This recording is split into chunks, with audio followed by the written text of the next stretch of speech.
atau sakramen kematian. Nah, itu Ada yang bilang gitu. Ada itu. Kalau mereka keluarga yang hadir itu minta terus Romo nolaknya gimana? Keluarga yang sehat gitu ya? Iya, yang sehat. Oh, Ya, iya. kamu sakit dulu baru tak kasih. Kalau saya tak jawab gitu. Jadi hilangkan klaim atau katakanlah persepsi seperti tadi bahwa sakramen perminyakan itu adalah sakramen kematian. Kematian. Itu satu ya. Ladies and gentlemen,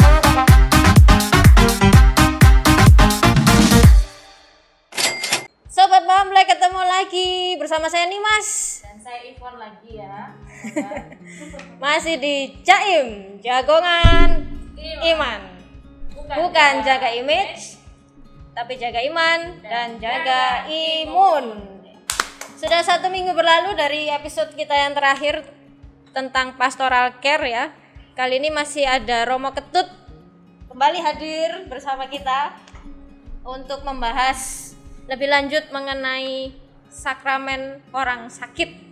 Namun sebelum itu, seperti biasa, marilah kita buka Jaim episode kali ini dengan membuat tanda kemenangan Kristus dalam nama Bapa dan Putra dan Roh Kudus. Amin. Yes. Buat sahabat Bamble yang penasaran Romo Ketut ini sehari-hari dinas di mana dan kesibukannya apa, silahkan buka episode lalu. Cari episode lalu. Ya, PR. Pokoknya yang ada kitanya. Ya, pokoknya yang judulnya Pastoral Care. UMK Surabaya Pastoral Care. Jangan lupa subscribe, like, comment, and share. Oke, Ivon, kita akan ngobrol sama Romo Ketut tentang apa ini? Kita mau mengupas lagi kayak yang minggu lalu. Yang minggu lalu kan sudah tanek tentang pastoral care ya. Sekarang ke dalamnya pastoral care itu ada sakramen perminyakan yang sering kita dengar.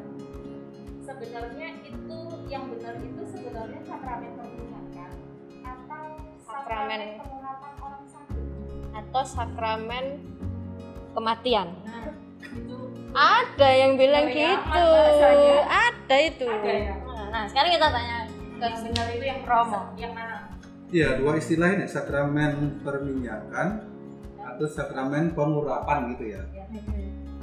Dua-dua istilah ini biasa dipakai. Karena intinya kan sama itu. Oke. Perminyakan, pengurapan, yang dimaksudkan minyak dioles gitu ya. Ya, Tapi gitu sama ya. Minyak dioles. Yang penting minyak sakramen orang sakit tuh ya, bukan minyak lain-lain tuh ya. minyak Jadi lain. perminyakan atau pengurapan, saya kira dua istilah ini itu bisa dipakai dan Oh, umum oke. dipakai. Tidak ada yang katakanlah Gak ada yang salah. yang keliru gitu ya. Boleh saja dipakai dua-dua. Karena intinya memang itu minyak pengurapan dioles kepada orang yang sakit itu di dahinya lalu di tangannya. Gitu ya. Jadi bisa digunakan. Jadi dua istilah ini. istilahnya sama-sama. Jangan keliru ya. ya sama-sama boleh dipakai ya, sakramen Ya, perminyakan ya. maupun sakramen pengurapan orang sakit. gitu ya. Nah, itu tadi Ya. minyak khusus. Apa Romo? VCO? Masih aku sering mau pakai ini. Kamu minyak telon pakai. Kayak putih. Oh, iya kan. Ya kan? Nggak apa-apa. Kalau mau di rumah oleh sendiri, oleh sendiri. Enggak perlu pakai Romo Ketut ya, Om, ya. Kenapa minyak Romo? Kan bisa aja air. Ya memang itu wujud materianya kan. Sakramen itu ada dua hal yang menyebabkan sahnya sakramen itu. Apa yang disebut dengan materia dan forma. Materianya itu bahan materinya yang dipakai gitu ya. Sedangkan formanya itu biasanya doanya Oh. yang membuat sakramen itu sah. Nah, untuk sakramen perminyakan orang sakit memang harus minyak sakramen orang sakit ya. Khusus. Ya, khusus itu. Biasanya diberkati oleh Bapak Uskup pada waktu hari Selasa menjelang Kamis Putih itu ya. Oh. Ya, oke. dalam misa Pekan misa suci. Krisma itu ya. Oh. Nah, kan para itu. imam kumpul dengan Bapak Uskup. Ya, ya. Nah, pada saat itulah diberkati khusus minyak ini. Jadi ini bukan minyak sembarang ya. Oh, oke. Dijual di mana, Om? Nggak ada itu ya. Oh, enggak ada. Jadi setelah diberkati, dibagikan ke Ya, dibagikan kemudian ke paroki-paroki gitu ya. paroki-paroki. Untuk tujuan pengurapan yang itu dimaksud tadi. ya pasti itu ya. Ya, Jadi itu minyak khusus diberkati oleh Bapak Uskup pada hari Selasa menjelang Kamis Putih itu menjelang perayaan Trihari Suci. Trihari Suci itu. Nah, memang khusus untuk perminyakan itu. Oh, Gitu. baru tahu sekarang ya. Kemudian, nah kalau tadi yang boleh memberikan ini harus imam. Oh iya, kalau sakramen, apalagi sakramen perminyakan itu tertapis orang yang tertapis Orang gitu ya, tertapis. tapisan yang dihabiskan gitu ya. Lapisan. Imam ya pasti, lalu Bapak Uskup pasti juga, mau segala macam ya, yang penting sudah dihabiskan gitu ya. Oke. Boleh orang lain. Oke. Dalam keadaan apapun juga tetap adalah orang Yang yang ditapis ya. itu tadi ya. Nah kalau yang menerima apakah harus Orang sakit aja. ya? Dan sakitnya sakit apa yang boleh menerima? Ya, Ada Nah. golongannya nggak? dalam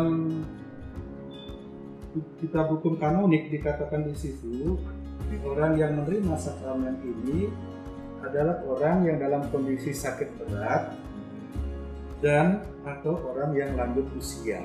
Ini dulu kriterianya ya. Oke. Sakit Sakit juga berat. bukan sakit sembarang ya, bukan Kamu gatel-gatel terus kamu minta perminyakan, enggak ya? Nah. Enggak gitu cara mainnya. hanya flu biasa Ya. lalu panggil Romo perminyakan gitu ya, ini Mas ya. Iya, makanya. Jadi kondisi orang yang sakit berat, sakit parah, atau orang yang lanjut Lanjut usia, usia. itu kriterianya. Tapi dalam pengalaman saya ada kondisi-kondisi tertentu juga, misalnya ada pasien yang mau operasi gitu, lalu mengalami pergulatan batin yang hebat, takut luar biasa, lalu kemudian minta sakramen ini kita juga layani. Karena pada intinya kan sakramen itu kita menghadirkan tanda dan sarana keselamatan dari Tuhan lewat sakramen itu, yang bisa meneguhkan orang yang sedang menderita, orang yang sedang sakit, bisa menyembuhkan mereka, bisa juga menguatkan imannya gitu ya. Jadi untuk kasus tertentu selain katakanlah orang yang sakit berat, lalu orang yang lanjut usia, orang yang mau operasi dengan situasi khusus, kita juga layani. Melayani. Jadi nggak mesti yang sudah kritis, yang nggak sadar, koma.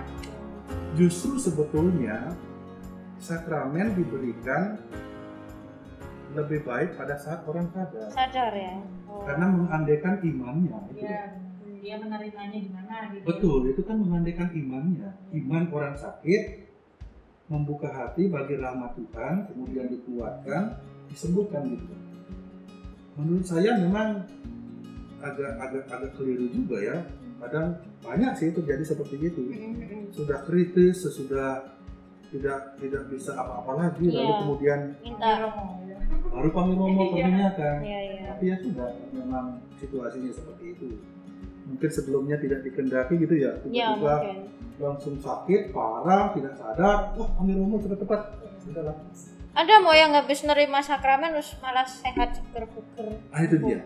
Kan rahmat sakramen kita mengatakan bisa jadi dua kemungkinan. Ya. Pertama, kalau misalnya Tuhan menghendaki bahwa setelah menerima sakramen dia sehat, pulih, sakitnya berat apapun, pulih sehat ya sehat. Kalau memang Tuhan kehendaki lewat sakramen itu gitu ya. Sakramen itu. Itu kita katakan keselamatan ya. Atau sebaliknya keselamatan dalam bentuk lain. Iya, iya. Nah, dalam tiba setelah perminyakan langsung berangkat, kita juga mengatakan keselamatan. Keselamatan. Karena kita mempersiapkan dia, memberikan kekuatan kepadanya, memberikan bekal menghadapi situasi apapun. Termasuk juga sebetulnya lewat sakramen itu bukan hanya kekuatan untuk orang sakit, tapi untuk keluarga juga. Oh, oke. Jadi ketika Romo memberikan sakramen itu keluarga boleh hadir ya? Oh, boleh. Dan saya biasanya mengharuskan Oh, malah harus keluarga harus datang. hadir ikut. Karena mengandaikan tadi itu iman. Selain iman orang sakit, iman keluarga, iman gereja. Dan jangan lupa sakramen itu adalah sakramen gereja. Gereja berdoa, gereja memohon berkat, pemulihan kesehatan, bahkan pengampunan dosa bagi orang yang sakit. Ya. Jadi ini sakramen gereja, doa gereja. Itu penting. Jadi ada keterlibatan gereja ya, Ya, betul. dalam. Saya biasa selalu minta, Romo peminyakan, oh ya baik, kapan keluarga siap? Oh ya Romo peminyak, baik. Keluarga harus datang, baru kita sama-sama. Keluarganya hadir aja atau juga dikeluarin? Keluarga hanya hadir, Hadir aja, mendoakan, menyaksikan ya. Kalau mendukung gitu minta ya. itu Hah? nolaknya gimana? Kalau Apa? mereka keluarga yang hadir itu minta terus Romo nolaknya gimana? Keluarga yang sehat gitu ya. Iya, yang sehat. Oh, Ya, iya. kamu sakit dulu baru tak kasih. Kalau saya tak jawab gitu. Namanya aja sakramen pengurapan orang sakit, guys. Mungkin biar makin sehat. Enggak, kan kita sudah tahu bahwa peruntukan sakramen ini seperti tadi memang untuk orang yang sakit, berat, kemudian untuk orang yang usia. Saya kira pasti belum pernah pernah, selama ya? ini Ada yang saya memaksa. keluar, tiba-tiba antre gitu, oh mau ikut belum ada ya. Nggak ada ya. Belum ada.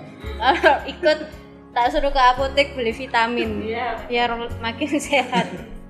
Tapi ada nggak Romo yang sekaligus minta pengakuan dosa? Iya, Nggak, Ada. dalam proses sakramen Betul. perminyakan terus ya sekalian lah ngaku dosa. betul. Tadi ada satu pasien juga sebelum minta dosa lalu Minta diurapi. Ngurapinya itu di mana aja? Dahi. di dahi lalu di telapak tangan. Oh, ini dua Iya. telapak tangan kiri kanan. Kalau memang pakai minyak di mana? Di sini. Di parfum. Minyak telon itu tadi loh, Fon. Aku alergi parfum. Oh, harus gimana? Nah, ini apa ya? Kalau orang sakit, kalau di rumah sakit mungkin ya, dia bisa minta tolong perawatnya ya untuk Iya. memanggilkan, menghubungi Romo. Kalau yang sakit di rumah bisa minta perminyakan ke siapa? Tergantung ya. Rumah tinggalnya di mana? Biasanya kan pasti di satu paroki itu. Oke. Nah, datanglah ke Romo paroki ya. Atau ke ketua lingkungan gitu ya. Iya, Saya. nggak tahu jalurnya seperti apa, yang jelas artinya pasti meminta ke Romo paroki ya. Romo paroki masing-masing. Dan biasanya pasti akan dilayani. Pasti dilayani. Pasti. Nah, ini kan sakramen orang sakit seperti minggu yang lalu ya. Sakit itu kan kita nggak tahu kapan datangnya, Betul, betul. siap tidak siap. Hmm. Nah, harus dibutuhkan ya memang. Harus disegerakan ya. Ini hal yang harus disegerakan. Itu prosesnya langsung diurapi atau ada doa dulu, mungkin ada apa dulu? Ada ibadat untuk pemberian sakramen orang sakit, ibadatnya. Ibadatnya terusnya ada bacaan yang juga bacaan suci, lalu renungan, kemudian peristiwa sakit. Pasti itu ada. Apalagi ini kan sakramen. Ya. Itu pemberian sakramen itu dalam satu tata liturgi ibadat yang memang diperuntukkan itu betul. Ada buku-bukunya juga ada, doa-doanya, rumusannya semua ada. Sudah ada ya. Baik. Oke, nah ketika orang sakit menerima sakramen ini, sebenarnya rahmat apa sih yang mereka dapat? Iya. Kesembuhan pasti kan. Ada 3 hal biasanya yang bisa dilihat. Yang pertama, perlu sebuah keyakinan iman ya. Keyakinan iman bahwa Tuhan selalu menyertai kita dalam kehidupan, dalam kondisi apapun juga. Biasanya yang buah-buahnya yang dialami orang sakit itu pertama itu. Dia dikuatkan dalam iman, dia diyakinkan sungguh bahwa Tuhan ada. Tuhan mendampingi, Tuhan hadir lewat sakramen. Gitu. Selain katakanlah buah dari orang yang sakit itu, tapi juga ini adalah harapan dari gereja bahwa itu yang dialami. Yang kedua, seringkali saya mengalami juga orang sakit kemudian dapat memikul sakitnya itu dan menyatukannya dengan dengan Yesus gitu ya. Dia merasa bahwa Tuhan datang memberikan sakramen pengurapan itu, kerahiman, lalu kemudian dia meyakinkan diri bahwa saya mau memikul penderitaan sakit ini bersama dengan Yesus yang telah memberikan sakramen itu. Itu buah yang kedua. Buah yang ketiga, nah tadi Dimas kan mengatakan apakah mungkin sebelum pengurapan orang sakit menerima sakramen pengakuan dosa ya? Nah itu sangat sering. Nah buah yang ketiga yang saya rasakan itu hidup baru. Itu sering kali pasien juga mengatakan itu. Oh saya senang, oh saya gembira, saya sudah plong, dosa diampuni, sakramen perminyakan diberikan. Jadi manusia baru. Nah ada rasa hidup baru. Karena memang lewat pengurapan dan apalagi lewat ini apa pengakuan dosa itu kan ada penitensi segala macam. Dan merasa bahwa oh iya sekarang hidup baru, iman saya dikuatkan, Tuhan akan meneguhkan penuh rasa syukur itu.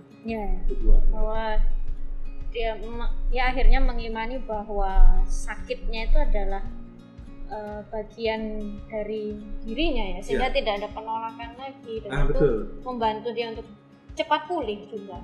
Betul. Biasanya kalau orang sakit minta sakramen itu artinya bahwa kemungkinan sangat besar sudah bisa menerima keadaan sakit itu, lalu kemudian merasa rapuh, mohon kekuatan pasrah, bisa memasrahkan itu. Kan itu kepasrahan itu kan salah satu tanda bahwa orang menyatukan dirinya dengan situasinya, dengan keadaannya dia itu ya. Wah, seru ini guys. Ikut merasakan.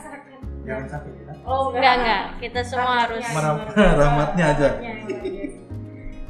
Baik, Ivon, mungkin masih ada yang mau ditanyain ke Romo. Sebagai kita para muda Katolik, muda-mudi Katolik di Romo, gimana sih cara kita menuju jalur perminyakan itu? Jadi gimana sih caranya memintakan misalnya ada teman yang keluarganya butuh atau ada orang lain yang butuh? Karena kadang ini masyarakat masih punya persepsi bahwa ini sakramen terakhir sebelum meninggal. Ya. Padahal kan itu kayaknya seperti itu pandangannya. Berarti ada dua hal ini. Pertama, melihat sakramen perminyakan sebagai sakramen pencabut nyawa gitu ya. Nah, itu. Dulu memang dipahami seperti itu, tapi itu sudah sangat lampau ya. Tapi menurut saya sekarang sudah ada perubahan pemahaman dan memang tidak seperti itu. Nah, mengapa sampai terjadi kesalahan seperti itu? Karena dulu memang rupanya baru memanggil Romo untuk memberikan sakramen itu setelah situasinya gawat sekali ya, darurat kritis gitu ya. Sekarang baru panggil Romo, sehingga begitu diminyaki, syukur-syukur diminyaki. Iya, syukur-syukur sempat. Nah, itu masih sempat gitu ya. Nah, setelah diminyaki kemudian meninggal gitu ya. Sehingga image itu kan begitu kuat ya. Nah, perlu diubah sekarang. Kita perlu memahami ini dengan benar. Bahwa sakramen pengurapan orang sakit bukanlah sakramen kematian, itu bukan. Ditegaskan itu.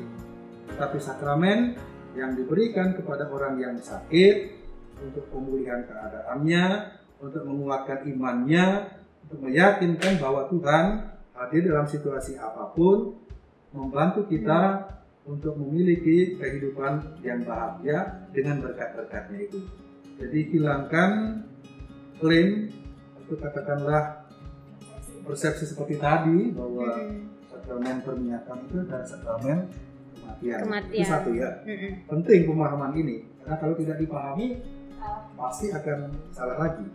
Nah, lalu kemudian bagaimana sampai melobi gitu teknis? Ya, secara teknis bagaimana menyampaikan ke pasien bahwa nggak apa-apa, terima saja sakramen ini, karena ini nanti akan menguatkan kamu, bukan sebaliknya gitu. Karena kan ada yang malah takut menyambungkan dia ke Romo. Oh gitu. Nah, yang ini saya kira sudah kan yang seperti tadi. Jadi pemahaman yang benar itu ya. Kalau orang memiliki pemahaman yang benar pasti juga akan melakukan sesuatu dengan benar gitu ya, termasuk menerima sakramen ini dengan benar.